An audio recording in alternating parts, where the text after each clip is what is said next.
पौराणिक कथा के अनुसार बहुत प्राचीन काल की बात है, जब सृष्टि का संचालन देवताओं के हाथ में था, तब सूर्य लोक में तेजोमय भगवान सूर्यदेव विराजमान थे। उनकी पत्नी संज्ञा थी, परंतु उनकी छाया से उत्पन्न हुई एक तपस्विनी शक्ति का नाम था छाया। छाया माता अत्यंत धर्मपरायण और तपस्विनी थी। जब वे गर्भवती हुईं, तब उन्होंने कठोर तपस्या आरंभ कर दी। वे दिन रात भगवान शिव का ध्यान करती, व्रत रखती और आत्म संयम में रहती। उसी तपस्या के प्रभाव से उनके गर्भ में पल रहे बालक पर अद्भुत आध्यात्मिक ऊर्जा का प्रभाव पड़ा। समय आने पर शनिदेव का जन्म हुआ। उनका वर्ण श्याम था, नेत्र गंभीर थे और उनका स्वभाव जन्म से ही अत्यंत मौन और चिंतनशील था। कहा जाता है कि जब बालक शनि ने पहली बार अपनी दृष्टि सूर्यदेव पर डाली, तो सूर्य का तेज कुछ क्षण के लिए मंद पड़ गया। सूर्यदेव को ये अशुभ प्रतीत हुआ और उन्होंने शनि से दूरी बना ली। बचपन से ही उपेक्षा और कठोरता सहते हुए शनिदेव का मन वैराग्य और न्याय की ओर झुक गया।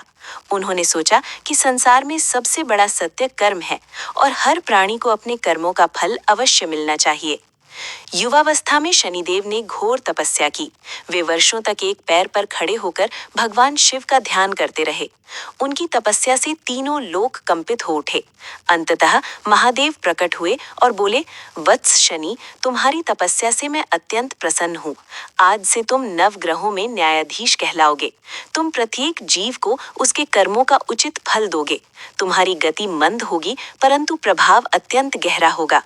तभी से शनिदेव कर्म फलदाता और न्याय के देवता कहलाए। समय बीतता गया, देवताओं और मनुष्यों में शनिदेव के प्रभाव की चर्चा होने लगी। उनकी दृष्टि जहां पड़ती, वहां व्यक्ति को अपने कर्मों का फल भोगना पड़ता। इसी क्रम में 7.5 का रहस्य सामने आया। जब शनि ग्रह जन्म कुंडली में चंद्रमा की राशि से एक राशि पहले प्रवेश करता है, फिर उसी राशि में रहता है और फिर अगली राशि में जाता है, तब कुल मिलाकर लगभग 7.5 वर्ष का समय बनता है। यही 7.5 कहलाती है। ये समय व्यक्ति के धैर्य, कर्म, संबंध, स्वास्थ्य और प्रतिष्ठा की परीक्षा का काल होता है।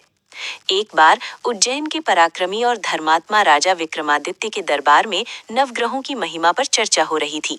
राजा ने एक भव्य सभा का आयोजन किया और 9 सिंहासन बनवाए।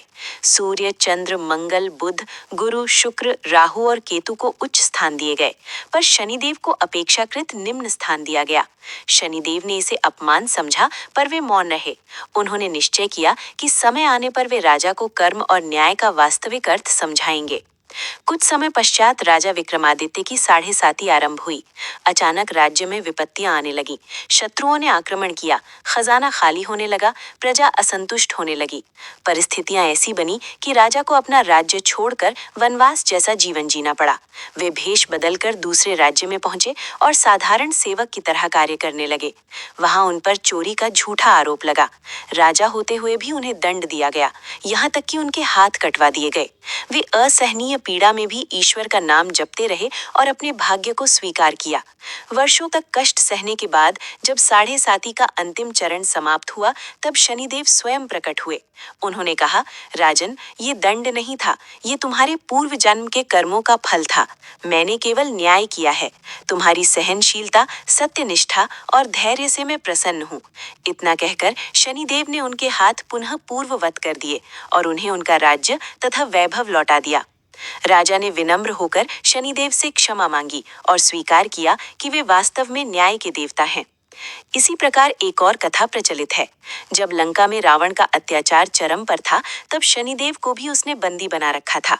उसी समय भगवान हनुमान लंका पहुंचे। उन्होंने रावण की नगरी में उत्पात मचाया और शनिदेव को मुक्त कराया। शनिदेव ने आभार प्रकट किया और कहा कि वे भी अपनी दृष्टि डालना चाहते हैं। हनुमान जी मुस्कुराए और अनुमति दी। जब शनिदेव उनकी पीठ पर चढ़े, तब हनुमान जी ने अपनी पूंछ से उन्हें लपेटकर आकाश में घुमाया और पर्वतों से टकराया। शनिदेव पीड़ा से व्याकुल हो उठे और बोले, प्रभु, मुझे क्षमा करें। जो भी आपका सच्चा भक्त होगा, उसकी 7.5 में मैं उसे अत्यधिक कष्ट नहीं दूंगा। तभी से मान्यता है कि हनुमान भक्ति से शनि के दुष्प्रभाव शांत होते हैं। साढ़े साती के 3 चरण माने गए हैं। पहले चरण में व्यक्ति को आर्थिक और पारिवारिक चुनौतियां मिलती हैं। दूसरे चरण में मानसिक तनाव, स्वास्थ्य संबंधी कष्ट और आत्ममंथन का समय आता है। तीसरे चरण में प्रतिष्ठा, करियर और सामाजिक स्थिति की परीक्षा होती है। परंतु यही समय व्यक्ति को भीतर से मजबूत बनाता है। उसका अहंकार टूटता है, धैर्य बढ़ता है और जीवन के वास्तविक अर्थ का ज्ञान होता है। एक निर्धन ब्राह्मण प्रतिदिन शनिदेव के मंदिर में दीपक जलाता था। उसकी भी साढ़े साती आई। घर में दरिद्रता बढ़ी, भोजन के लाले पड़ गए, लोग तिरस्कार करने लगे। पर वो प्रतिदिन कहता, हे प्रभु, यदि ये मेरे कर्मों का फल है तो मैं इसे भी प्रसाद मानकर स्वीकार करता हूँ। उसकी श्रद्धा देखकर शनिदेव प्रसन्न हुए। कुछ समय बाद राजा को योग्य पुरोहित की आवश्यकता हुई और वही ब्राह्मण बुलाया गया। धीरे धीरे उसका जीवन समृद्ध हो गया। शनिदेव ने स्वप्न में दर्शन देकर कहा, मैंने तुम्हारी परीक्षा ली थी, तुम सफल हुए। इस प्रकार शनिदेव की साढ़े साती दंड नहीं बल्कि आत्मशुद्धि का काल है। ये हमें सिखाती है कि जीवन में सत्य, परिश्रम, सेवा और विनम्रता ही वास्तविक धन है। जो व्यक्ति माता पिता का सम्मान करता है, गरीबों की सहायता करता है, ईमानदारी से कर्म करता है और अहंकार से दूर रहता है, उसकी साढ़े साती भी अंततः कल्याणकारी सिद्ध होती है। शनिवार के दिन तिल का दान, पीपल वृक्ष की सेवा, शनि मंत्र ओम शम शनीश्चराय नमः का जाप और हनुमान चालीसा का पाठ विशेष फलदायी माना गया है। परंतु सबसे बड़ा उपाय है अपने कर्मों को सुधारना और धैर्य रखना। अंत में यही सत्य है कि शनिदेव क्रूर नहीं बल्कि निष्पक्ष न्यायाधीश हैं।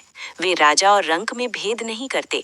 उनकी दृष्टि कठोर अवश्य है, परंतु उसके पीछे करुणा और न्याय छिपा है। साढ़े साती जीवन की वो पाठशाला है जो मनुष्य को भीतर से परिपक्व, विनम्र और आध्यात्मिक बनाती है। जो इसे समझ लेता है उसके लिए ये काल अभिशाप नहीं, वरदान बन जाता है। जय शनिदेव महाराज।